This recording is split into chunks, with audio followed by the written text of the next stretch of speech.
Thank you very much. Firstly, I'd like to thank the organizers for us to share the experience in Sri Lanka on the topic on renewable energy. So, I will talk upon these areas. First, give a glance on Sri Lanka energy sector, highlighting the role of renewable energy. Then go into the policies, especially looking at the renewable energy policies. Then also the targets set by the government in renewability and also sustainability in general. And also the strategic directions we are following to promote renewable energy. And also finally we talk about some of the challenges we are facing. When you look at Sri Lanka, it's an island we have around 20 million population. GDP, capital GDP is around $2,300, growth of 8%. The main source of energy in Sri Lanka, firstly biomass, basically for thermal energy application. Then we have petroleum, transport and power generation, and coal for power generation. Then also we have large hydro, again for power generation, electricity. Then we are promoting small hydro, wind, solar and other what we call new renewable resources, which is basically the main in role of our institution, Sri Lanka Sustainability Authority.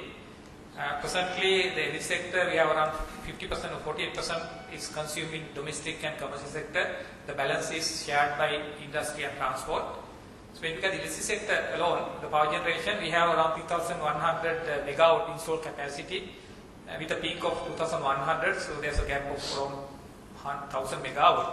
So that usually we don't have much power cuts. Basically, we give 24-hour electricity. That's one of the target of the government. The generation of electricity per annual density around 11,000 gigawatt hours, and we have around 94%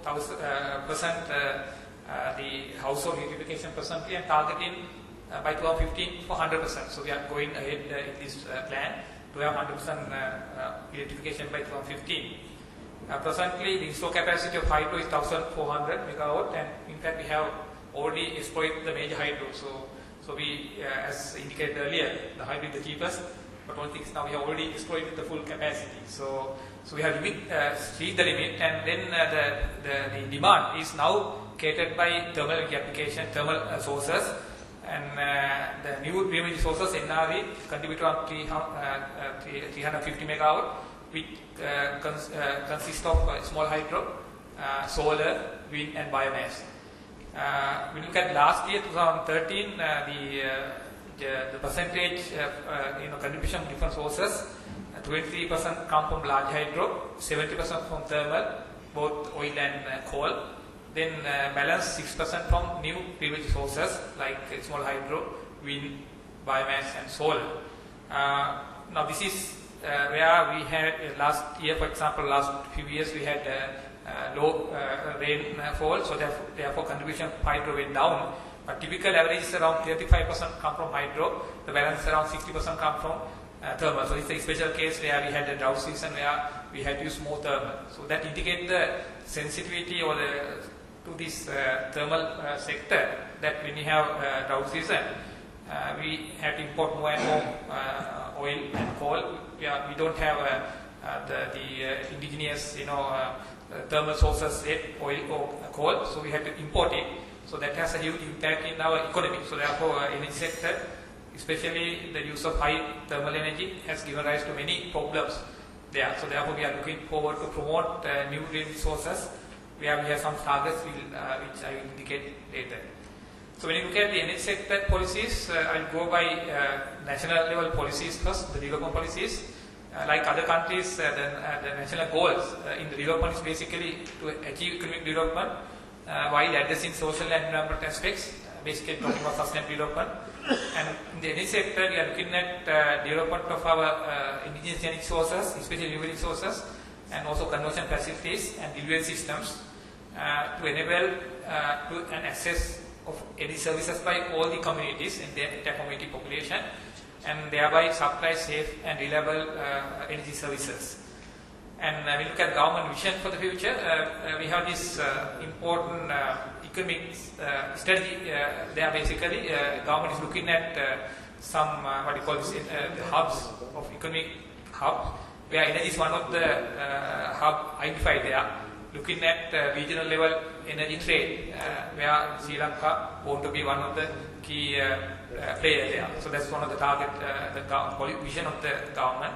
When you look at the government development plan for the next 10 years by 2020, in the energy sector, government has the goal of having electricity for everybody every day.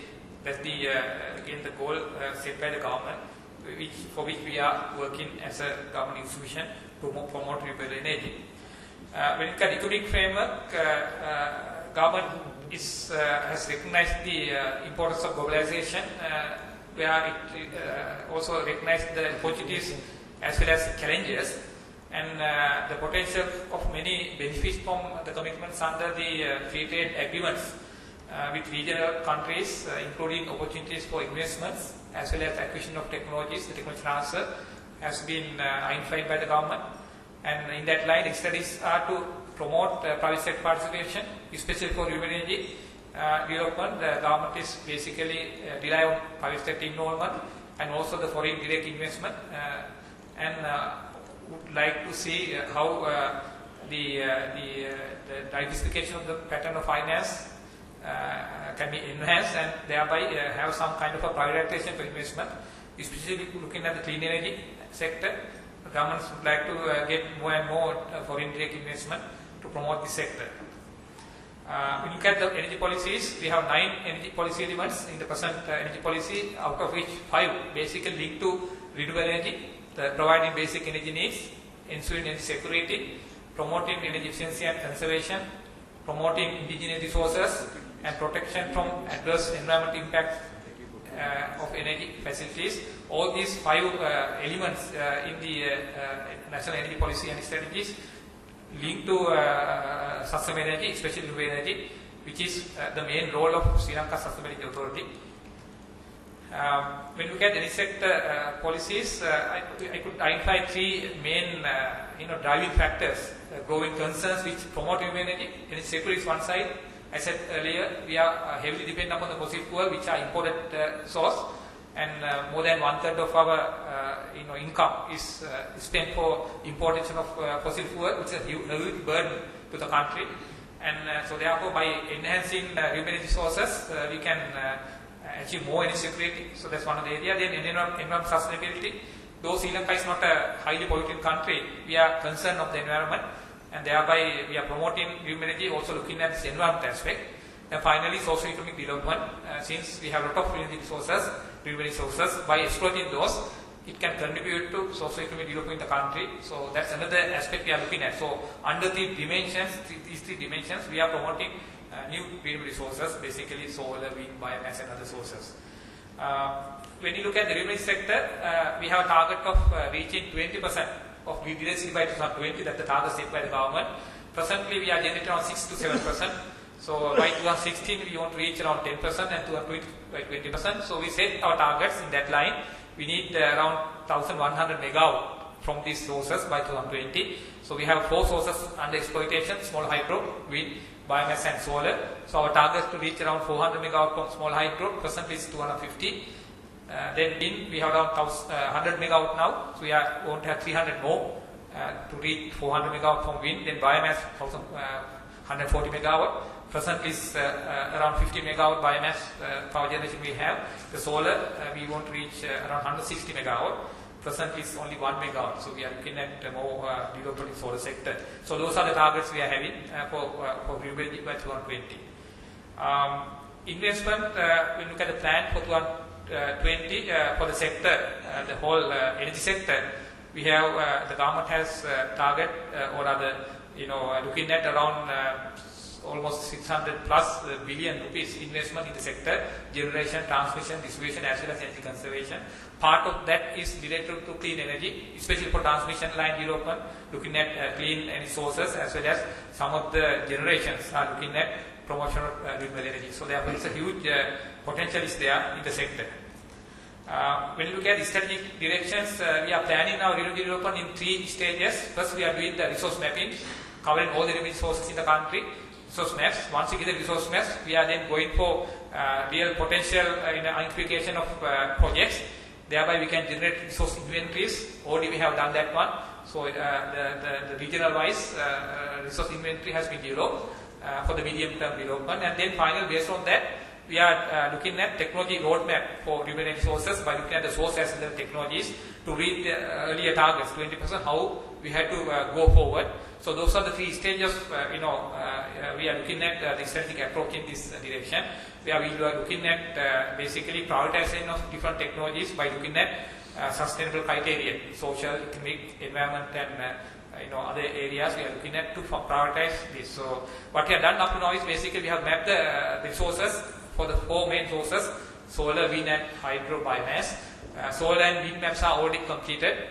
Hydro also. Biomass is under development because we have to now look at infection of land to grow biomass also.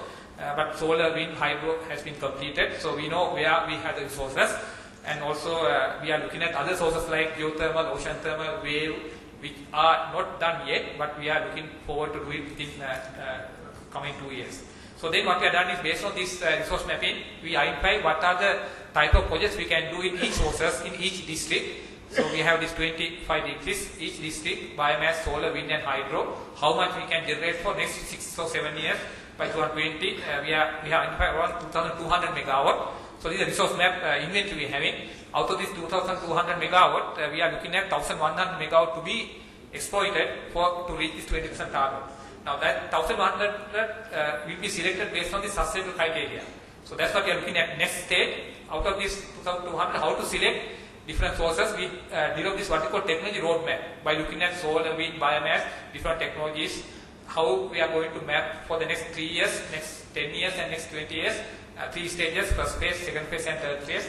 We are developing this technology roadmap. This is not finalized yet. We have just started, and then we can clearly define our targets based on different technologies, different resources. So this is the final target for us, so that we can even go beyond 2050, so that we can plan for a renewable sector in the future. So that's basically, but of course we have many challenges, some real technical challenges. Presently, solar and wind, though we have much high potential, we have a limitation on the wind, for which of course I think the technology solutions are available, but it's not familiar to Sri Lanka. So we are looking at some of these technical challenges to be catered by R&D or other interventions. So lack of dynamic modeling and advanced forecasting tools is also another problem we are having. We don't have much good data. We are now collecting data. It's still not fully used by that. So that we want the grid owner like CB to use this dynamic forecasting tool. So that because presently they limit the grid connectivity, saying that there's technical means, but we think that there's tools available, especially this dynamic modeling and forecasting is a must. So we are looking forward to go for that one. And then of course we need long-term resource data, then local capacity, the manufacture, R&D efforts, and so on. Others are related to basically the I think finance. Those are very, very common theme. Because of time limitations, I just skip those. Reaching is the final slide. Reaching government targets, we are looking at firstly generation and transmission expansion planning. As I said earlier, we have 94% expansion now, so we are going for 100%. And then also looking at feeding tariff for other renewable sources. Presently for hydro, wind, solar, the biomass we have, but solar and concentrated solar power we don't have feeding tariff. We are looking forward for that. Geothermal, ocean thermal, and wave power are the future technologies we are looking at. Then biomass also, we have huge potential, but the supply, logistic is one of the major issues we are having. So that's also another area. Then another area we are looking at pump storage. So that we are looking at 500 megawatt pump storage. So that through that we want to promote solar and biomass connectivity. Then smart grid is another concept we are looking at. Presently, the conventional planning has given us some limitations. Then also we are looking forward to see a regional grid like in Europe. I think that's one of the areas we can discuss in detail. That if you have regional grid, there are a lot of barriers we can, remove.